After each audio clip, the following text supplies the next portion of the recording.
सलाम वालेकुम। वालेकुम अस्सलाम। कहाँ जा रहे हैं? पता नहीं। जुम्मा मुबारक। अल्लाह عليك يا نور عرش الله الصلاة والسلام عليك عليك يا نور عرش الله الصلاة والسلام عليك عليك يا سيد الأولين والآخرين والحمد لله رب العالمين.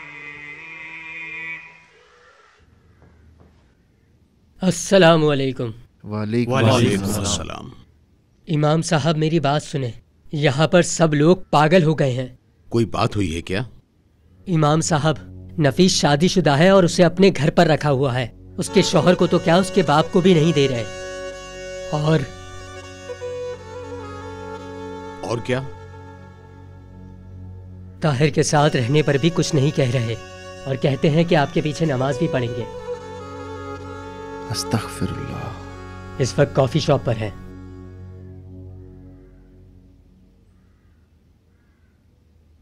इमाम साहब, बस आप मुझे इजाजत ताहिर, दें। तुम यहीं रुको। लेकिन उस्मान साहब। ताहिर, तुमसे कह रहा हूं रुको। बिस्मिल्लाहिर्रहमानिर्रहीम।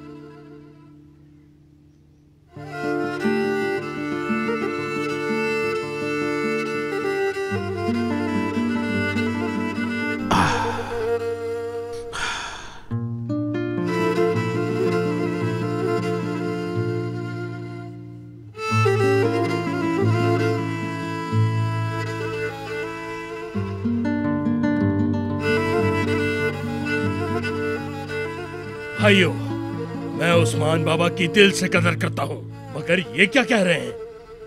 सबको मेरी तरफ से अस्सलाम वालेकुम। वालेकुम अस्सलाम।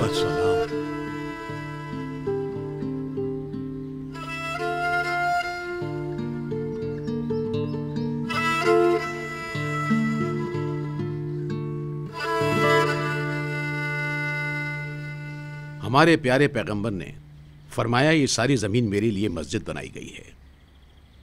अगर जुमे के वक्त तुम सब लोग यहाँ जमा हुए हो तो इस मुबारक जुमे के दिन एक बात बताऊं। अल्लाह के नज़दीक निकाह क्या है, उसकी शराइत क्या हैं, ये सब बताऊंगा। मैं जानता हूं हमारे दरमियान ये ना जानने वाले लोग भी हैं। हमारे दीन में निकाह की 2 शराइत हैं, पहली रजामंदी और दूसरी गवाह।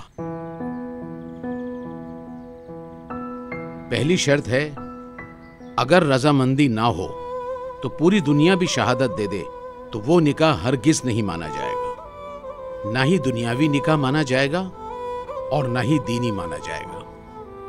रजामंदी शर्त है। अब उनाल साहब, आप बताइए, तुमने अपनी बेटी को विदात को देते वक्त उसकी इजाजत ली कि नहीं ली? मैं उसका बाप हूं। जब तक मैं हूं मेरी बेटी कुछ नहीं बोल सकती। ये कैसी बातें कर रहे हैं? क्या हो गया इन्हें? अजीब सी बात है। इसका मतलब यह है कि उसकी इजाजत नहीं ली गई। जरा अब मुझे बताओ कि अल्लाह अपने बंदे को उसकी मर्जी से चलने देता है? आज तक किसी मामले में किसी इंसान की मर्जी चली है क्या? नहीं चली। आखिर क्यों? हमारी मर्जी में वो खुद दखल अंदाजी नहीं करता। उसने कहा, ए बंदे, मैंने तुम्हें अक्ल दी है और तुम्हें आजादी भी दी है, अब तुम्हें जो करना है करो। गुनाह करोगे तुम्हारा, सवाब करोगे तुम्हारा। जब अल्लाह ही किसी की मर्जी में दखल अंदाजी नहीं करता तो तुम कैसे करोगे? क्या तुम अपनी बेटी की रजामंदी के बगैर उस आदमी को दे दोगे? अगर उस लड़की ने आदमी से छुटकारा पाने की कोशिश की तो वो गुनाहगार होगी। हाँ, बुरी औरत یہ نہ ہی اللہ کی عدالت قبول کرے گی اور نہ ہی کوئی انسان قبول کرے گا۔ صحیح کہا، صحیح کہا۔ بے شک۔ اب بات کا خلاصہ یہ ہے، نفیس بیٹی شادی شدہ نہیں ہے۔ امام صاحب، اس کا فیصلہ آپ نے کیا ہے؟ نہیں، ہمارے پیارے پیغمبر نے کیا ہے۔ مثلا حضرت عائشہ کی روایت کی گئی حدیث میں ایک لڑکی رسول اللہ کے پاس آتی ہے، کہتی ہے کہ رسول اللہ، میرے ابا زبردستی میری شادی کروا رہے ہیں۔ رسول اللہ فوراً اس کے باپ کو بلاتے ہیں اور کہتے ہیں کہ جب تک آپ کی بیٹی نہ چاہے آپ اس کی زبردستی شادی نہیں کروا سکتے۔ پھر اس کے باپ نے کہا کہ جیسا آپ کا حکم رسول اللہ، میں پیچھے ہٹ جاتا ہوں۔ یہ صرف ایک مسئلہ نہیں ہے، نفیس کی طرح اپنے باپ کے زور پہ شادیاں کروانے والی آئیں اور میرے پیارے پیغمبر نے ہر دفعہ نکاح کو رد کیا۔